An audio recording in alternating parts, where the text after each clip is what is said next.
L'énergie est toujours une question de rencontre, et l'histoire de l'éolienne ne déroge pas à la règle. L'éolienne est au vent, ce que mes turbines sont au fleuve Rhône.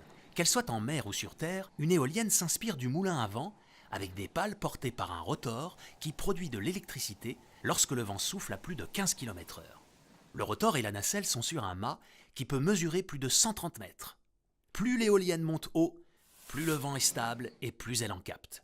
Les éoliennes sont placées dans des zones où le vent est suffisant et régulier. Une éolienne, c'est donc un mât, un rotor et une nacelle. Sur cette nacelle, on retrouve des appareils tels qu'un anémomètre pour mesurer la vitesse du vent et stopper le rotor si le vent dépasse 100 km/h.